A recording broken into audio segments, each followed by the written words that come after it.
Hello everybody and welcome to my review for One Piece chapter 996. Before I begin, I do want to say, first of all, thank you to all of those who understood where I was coming from in my last chapter review.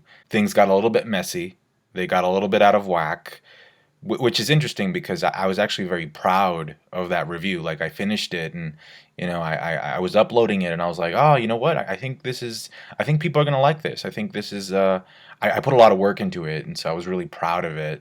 And then I uploaded it, and it just sucks that you put a lot of work into something and then it just ends up blowing up in your face. So to all of those who understood where I was coming from, I really do thank you for your understanding and consideration. So this is the official English text for what Queen says in the chapter. This is literally all of Queen's dialogue in that chapter.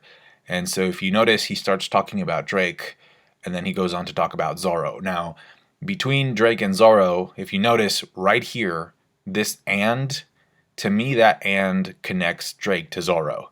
Okay? That's how I read it. So it seems like he's grouping the two together, especially because the panel where he talks about Zoro comes immediately after he talks about Drake. So you kind of see how, and that other guy is sort of like linking the two together. And then after that, after he talks about Zoro, he has the classifiers. He talks about the 2s and the 3s. This would have been a whole different story if he had mentioned Zoro and then Sanji and then had the classifiers after Sanji. But instead, he talks about Zoro and then he goes immediately into the classifiers. So the way it's phrased, at least in my mind, made me think that he was talking about Drake and Zoro as the 2s and the 3s. Now, I'm not asking you to agree with that interpretation. All I'm saying is, can you see where I'm coming from? Like, do you understand why I would have that interpretation based on the order of Drake being mentioned first, then an and linking Zoro and Drake together, and then having the classifiers right after that? Like, even if you disagree, does it make sense? Do you see where I'm coming from? Because I think it makes perfect sense why it is that I had that interpretation. Now, obviously, I don't know Japanese, so there's no way that I could go to the original text and decipher that, but I do know Spanish, and so what I did is I went to the official Spanish translation, which is what you're seeing on the screen right now, and I took that and I translated it into English. So this is my translation of the official Spanish translation for chapter 995. So again, this is from Spanish, the official Spanish, now translated into English. And so as you can see, it reads a bit different because there's no and linking Drake and Zoro together. He just says, that's Roro no Zoro, huh? And then there's also nothing separating Sanji from the classifiers here either, because in the official English, Queen says, and they've got Judge's son among their group too. So there's a bit of a separation there between Sanji and the classifiers, whereas in the official Spanish, he just says, still, I never would have imagined that Judge's son would be part of their crew. So without the and the 2 in Sanji's section, it kind of includes Sanji into the classifiers of the 2nd and 2 in command, or the 2nd and 3rd in command, or the 2s and the 3s, whatever version you prefer. And so it does sound like the 2nd and 3rd in command is referring specifically to Zoro and Sanji. And I think a lot of this comes down to translation being an art form and how everybody has their own style and stuff. So for future references, what I'm going to end up doing is if something controversial comes up like this again, what I'm going to do is I'm going to read the official English translation first, and then I'm going to cross-reference that statement. I'm going to compare and contrast it with the Spanish, and that way I'll have 2 official sources, 2 official translations backing up my interpretation for the review. So yeah, thank you to each and every one of you who gives me the benefit of the doubt at times. I appreciate it. This week we get to see Blackbeard brushing his teeth alongside a hippopotamus, which is very fitting because, I don't know if you know this, but each of the Shichibukai has an animal assigned to them. Some of them are pretty obvious, like, flamingo or crocodile. But for Teach, ever since he was a Shichibukai, his animal has always been the hippo. And the funny thing about hippos is that they have 3-chambered stomachs. So that's where the theory comes from of Teach possibly being able to eat up to 3 devil fruits, because he could perhaps have 3 stomachs, like a hippopotamus. Something that I found kind of strange is that we get 2 types of maps in this chapter. We get an overhead aerial view of the island to show us Yamato's and Tama's location, and then we also get the standard floor level map for other characters. And so to me it was like, why would he give us 2 maps? Because we usually only get 1 per location, and so to me getting 2 maps kind of implies that things are going to get so utterly crazy and chaotic that it'll be virtually impossible to keep track of all these characters and their movements. I also think he might be planning on merging some of these floors and rooms together. We start off with Kumachiyo running away from Ulti in page 1. Unlike Nami, who got lucky, Usopp actually took 2 headbutts, so that's why he's looking like his bounty poster in that scene. Now the baboon was tamed pretty easily by Luffy using King's Haki on him, so I can't imagine that he'll be too much trouble for page 1 and Ulti. The biggest obstacle that Ulti and page 1 have to face are their disagreements and their different personalities. I mean, if you think about it, both of them do a really good job at stalling each other already. Now Tama says that she hitched a ride on an enemy ship, and that's how she was able to make it to Onigashima, and so I feel like there's a limited amount of options in terms of what kind of ship that was. Number 1, like maybe she got a ride aboard one of the beast pirate ships. Maybe she used her Kibidango to take care of some of the gifters and control them, and that's how she was able to get there. Another option is that maybe the Big Mom pirates finally made it up the waterfall and she got a ride to Onigashima that way. Or another option is that the Marines are finally in Wano, and that's the kind of ship that Tama is referring to. Whatever the case though, it does seem like that's going to be a very important reveal later on, because Nami even repeats it, like, enemy ship. I also think it's very interesting that Tama specifically asks the baboon to stall Ulti in page 1 for 3 minutes. That's a very specific time frame, so I wonder if she has a plan to do something within those 3 minutes. It almost makes it sound like she's gonna go and get some reinforcements so that they can fight Ulti in page 1. Go to Yamato, who's being surrounded by Sasaki's armored division, and the way that she's being surrounded by those men with shields reminded me a lot of a scene in chapter 956 where we see Weevil being surrounded by the Marines the exact same way. So it seems like that's a tactic that soldiers use against characters that are very bulky. So if Yamato was able to deal with those shields in this chapter the way that she did, I can't see how somebody like Weevil would not be able to deal with those Marines closing in on him and escape that situation as well. I think we're going to see Weevil show up in the story very, very soon, because if you remember, what they were doing was they were trying to track down Marco. So if you remember, during Weevil's introduction, Bakins is reading the newspaper and she finds out that Doflamingo has been defeated by Luffy, and she kind of complains. She's like, it's Garp's grandson again.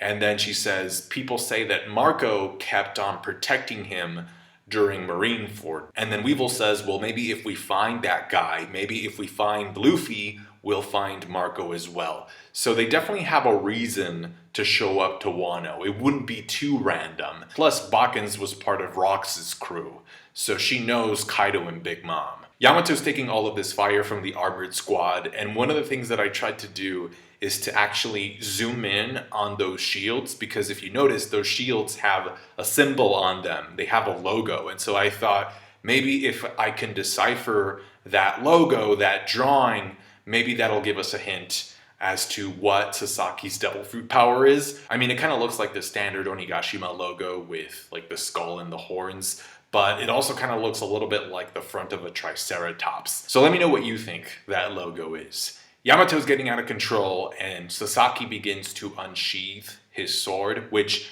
based on the pattern of the blade, it kind of seems like it's one of those extendable whip blade swords. You know, the ones that kind of seem like the skeletal spine of a dinosaur. And so we get that tease, and then immediately after we get another tease with Yamato growing fangs and growling. And so the automatic assumption here is that she's a Zoan Devil Fruit user. I think the most popular theory floating around right now is that she's a tiger. There's just so much about Yamato we don't know. Like, who was Yamato's mother, right? What kind of race was she? Because here's the thing, the way that her fangs grow, the way that her fangs come in, if you look at some of the numbers, that's the way that they have their fangs. And numbers are supposed to be failed ancient giant replicas. So it could be that maybe Yamato's mother was an ancient giant, and that's why she has those fangs, those teeth that way. She reminded me of Dellinger and how he was able to grow sharp teeth in combat because he was half fishman. So maybe Yamato is half something as well. And if she is a Devil Fruit user, she has to be a Zoan, right? And I actually think that if she is a Devil Fruit user, I think she has to be a mythical type Zoan. Because, I mean, that's Kaido's offspring. That's Kaido's child. Orochi had a mythical type Zoan. Kaido had a mythical type Zoan. And since I suspect that Kaido at first had very high hopes for Yamato, I would imagine that he would want Yamato to have a very rare Devil Fruit type, just like his own. So I hope it's more of like a Niue Devil Fruit power instead of just an ordinary tiger, but if it were a tiger, it'd be fine. I think that'd be cool as well. Regardless, Yamato's transformation gets interrupted by Franky arriving being chased by Hacha, or number 8 of the numbers. And I like how Yamato recognizes Franky immediately because he looks exactly the same way he looks in his bounty poster. So just like Queen in the previous chapter, I'm pretty sure that Yamato looked through the Mugiwara bounty posters at one point. The fact that it seems like Franky's going to be fighting Sasaki definitely adds more credibility to the theory that's been floating around about Sasaki being related to Kokoro and Chimney from Water 7. Because Kokoro's a mermaid from Fishman Island, and people almost immediately noticed that Sasaki looked a lot like a fishman. According to an SBS, at one point Kokoro actually married a man,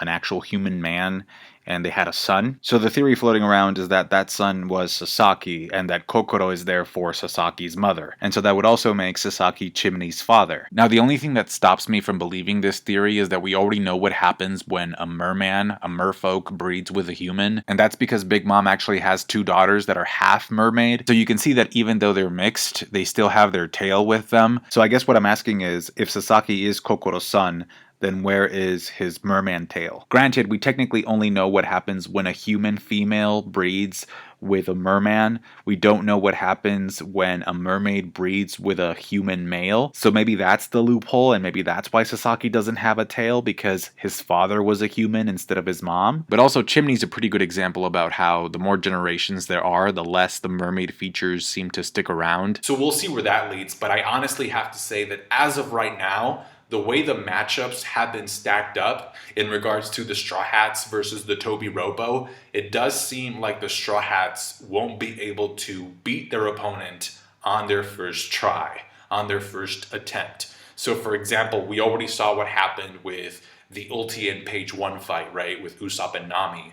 And I do think that fight has to continue. At least the fight between Ulti and Nami has to continue, because like, Ulti seems like the type of character that holds a grudge, and so I don't think she's just going to let it go that Nami said it to her face that Luffy was going to be the Pirate King. I think, Ulti's going to pursue Nami until either of them are actually defeated.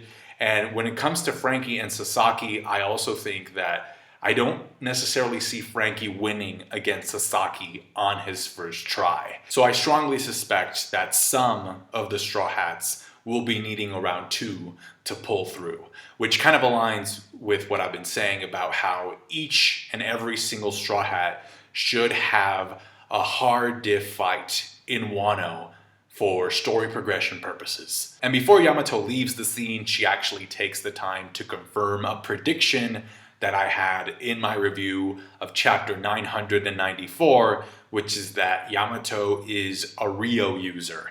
So this chapter pretty much confirms that she is one, because as she's falling with Momonosuke and Shinobu, she actually takes her club and hockeys up. You see the black lightning, right, being charged up around her weapon, and then she just shoots out a beam at Hacha. So that has to be Haki. It has to be Rio that she's shooting at him. That moment kind of reminded me a lot of that scene in Dressrosa where Zoro is falling into a hole, into a crater created by Fujitori's gravity, and then Zoro sends out a slash, and then Fuji just blocks it. But in Yamato's case, she actually takes out number 8. And I think thus far, the characters that have been able to one-shot a number have been Yamato, Franky, Luffy, and Drake. if I'm not mistaken. I think those are the only ones. We go down to the basement where after one-shotting a gifter, Law runs into a poneglyph. Law then recalls the morning after him and Robin decided to give in to their natural impulses and succumb to temptation. And so the both of them decided to take a break outside of the house that they destroyed during their night of passion. On a serious note though, I'm really glad that we actually got to see a conversation between these two, because one of the things that connects Law to Robin,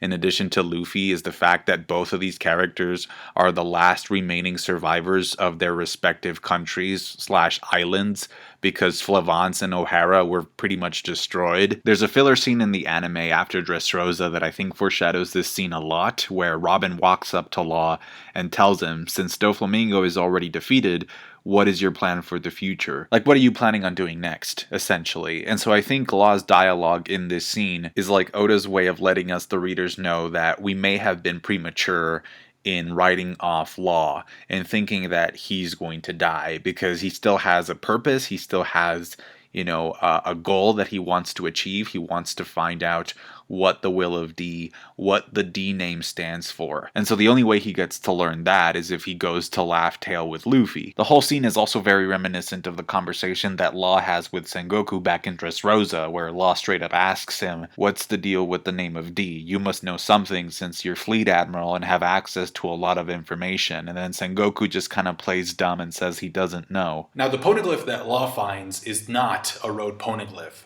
which is very strange, because if you remember, Robin was the one who said that the road poneglyph must be in Onigashima after Brook told her that the poneglyph that he found underneath Orochi's castle wasn't a road poneglyph either. So there's a couple of options in terms of where the road poneglyph actually is. It could still be in Onigashima, right? Maybe there's 2 poneglyphs in Onigashima instead of just one.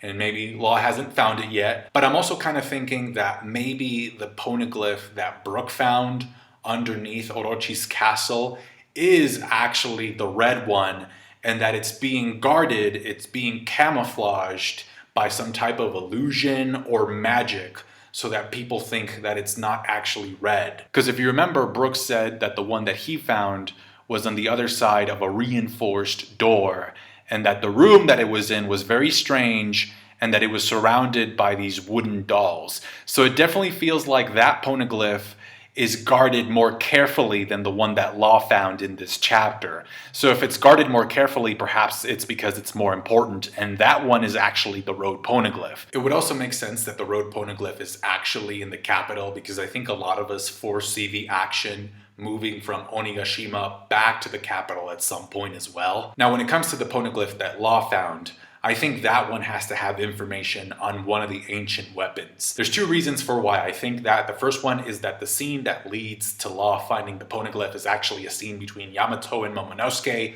where Yamato tells Momonosuke that he is the one to bring forth the dawn. And so if you don't know this, there's been a lot of theories about how Momonosuke could be connected, or is himself, in fact, one of the ancient weapons. So Yamato's hyping up Momonosuke, which kind of goes in line with the prediction that she will eventually become one of the Kozuki retainers and go to Laugh Tale that way. Instead of being Luffy's crewmate, she'll be a representative of the Kozuki clan, just like Odin was when he went to Laugh Tale with Roger. So again, we get the Momonosuke hype, and then boom, immediately after there's a poneglyph. And then if that weren't enough, if you look at the roof where Law is standing, you see this rope. It's called shimenawa, which is basically this type of rope that the Japanese use to designate sacred places or things attributed to the divine or deities. So if you put 2 and 2 together, sacred, divine, deities, gods, ancient weapons, Uranus, Pluton, Poseidon, they're all named after gods. You get the picture.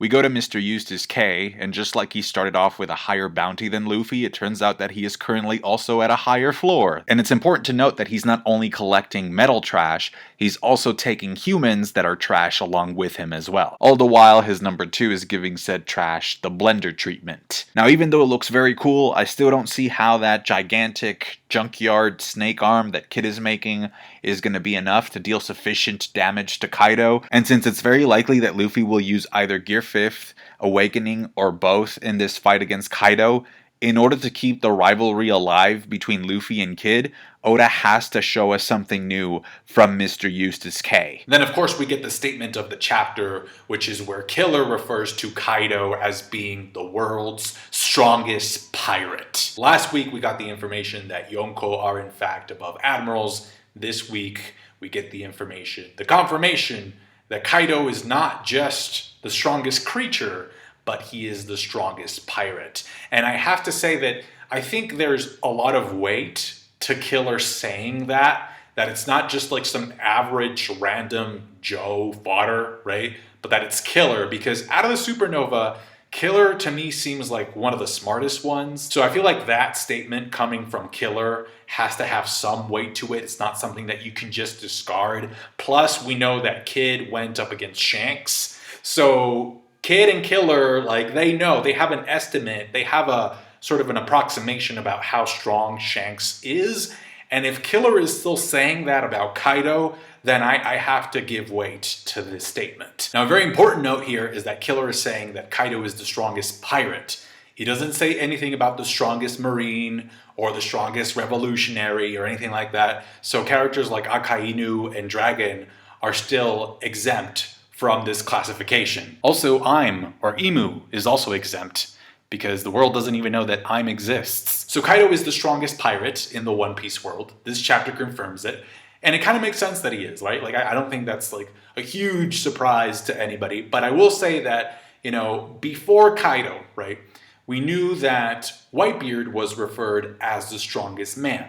And here's the thing. Not only was Whitebeard, like, quote unquote, the strongest man, but also in that scene where Weevil gets introduced, Bakins refers to Whitebeard as the strongest pirate as well. And so of course we know that Whitebeard is dead, so that title doesn't really apply to the present, but I think it's interesting that before Kaido, I think Whitebeard was also kind of like held in that esteem, that he was the strongest pirate. And then after him, after he died, up came Kaido. And I know that bounties don't equal power, but in the chapter where we got Roger, Whitebeard's, and Kaido's bounty, Roger was the highest bounty, then Whitebeard, and then right after Whitebeard was Kaido. So even from a bounties perspective, Kaido ascending after Whitebeard makes sense. We go to the top of Onigashima, and just like expected, it's a slaughter. You got Thunder Bagwas up the butt.